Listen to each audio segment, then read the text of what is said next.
аливаа нэгэн олон саад бэрхшээл бий болж идэг, тулж идэг, тэрийг даван тулах хэрэгцээ шаардлага гарч ирдэг. Тэгэхээр тэрийг даван тулах шийдлийг бий болгож чадж байгаа хин нэгэн байх юм бол тэр маш том бизнесийг бий болгох, үнцнийг бий болгох тэр боломж чинь үргэлж байж идэг. Тэгэхээр Сократос бол алсын хараа урт хугацааны зорилтуудаа хэрхэн хэрэгжүүлэх үүдэх дээр бол нийгмийн асуудлыг шийдэж байгаа.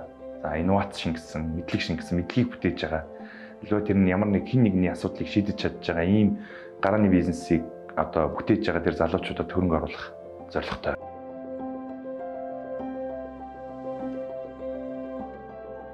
Стартапын компаниуд дээр ажиглаж байгаа нийтлэг сул тал нь бол нийтийн зорилго байхгүй. Санхугаа яаж удирдах вэ? Хүний нөөцөө яаж удирдах вэ? Тэр компани одоо маркетинг, менежмент нь ямар байх вэ? Энэ болгоныг үднэс удирдахад бол миний хувьд бол айгүй төвөгтэй асуудал байсан.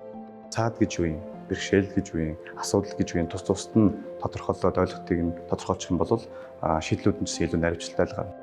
Нэг зорилго гэдэг маань тэр нэгэн зорилго гэдгийн гол зохиолын хэв шинж нь энэ зорилго руу нэгдэж орж байгаа хүн болгон тэндээс тодорхой үр шим хүртэнэ гэсэн үг.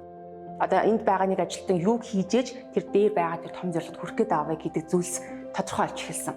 Бид Сократосын хувьд эдгээрийг яагаад дампуураад байгаа шалтгаануудыг судалж үзсэн үндсэн дээрээс эднэрийг зөвхөн санхүүгаар дэмжиж бол амжилтанд хүрэгчдэг маань аливаа бизнесийг боожуулах буюу тодорхой систем олж төлөвшөлт нь чиглүүлэх ёстой байна. Сократос студио компанид орж ирснээр биднээс компанийн үзэл баримтлалыг тодорхойлсон. Сократосын хөтөлбөр бол стартапууд зориулаад системийн инженерчлэл суурилсан хөтөлбөрийг санал болгодог. Энэ бүхнийг энэ Сократос студио компани биднээс суурлуулж өгдөг нь бол хамгийн том давуу тал байгаа. Тэрний цаана бол ерөөсөө зэгцтэй сэтгэлээ явуучих. Зэгцтэй сэтгэлгээ гэдэг маань та биднээс нөгөө бодох сэтгэх үйл ажиллагаа маань дээр нь ирээдүйд зорилгыг хэрэгжүүлэх үйл ажиллагаагаа биднээс оюун санаандаа маш сайхан энийг зэгцэнд оруулах загварт оруулж үзэж байгаа. Тэ энийг сайн хийж чадах юм бол биднээс онцлогооны сайн арга барилтай болчихно гэсэн үг байхгүй. Сократосын боожуулах хөтөлбөр нь хөрөнгө оруулагчийн тавьж байгаа шаардлага, хөрөнгө оруулагчийн айцыг алга болгох шийдлүүдийг системийн инженерчил суурилсан аргаар зэгцтэй системтэйгээр сурлуулж өгдөг.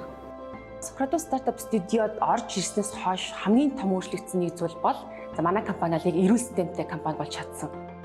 Socratos 2018 онд байгуулагдсан. За тэрнээс хойш 400 гаруй гарааны компаниудыг сонгон шалгуулалтанд оруулснаас 17 компанитай хамтраад ажиллаж байна. Тодорхой хэмжээнд түвшинд хүрсэн гарааны компаниуд бид нар өөрсдийнхөө нөөцөөр очиж оролцоод хамтарч үнцгийг бүтэе гэдэг хөтөлбөр. Нөгөөх нь бол санаа байгаа бол аваад бидний нөөцийг ашиглаад хамтраад үнцгийг бүтээе гэдэг хоёр хөтөлбөрийг хийж байгаа. 2020 онд бол Сократосын боожих хөтөлбөрт хамрагдсан байгаа. 4 сарын дараа ерөөсөө үйл ажиллагааны зардлаа давдаг. Одоо органик өсөлттэй компани болж эхэлсэн байна. 2022 он гэхэд бол за бидний бүтээмжийн чадал бол 10 дахин хүн хүчний байдал бол 7-8 дахин нэмэгдсэн байна.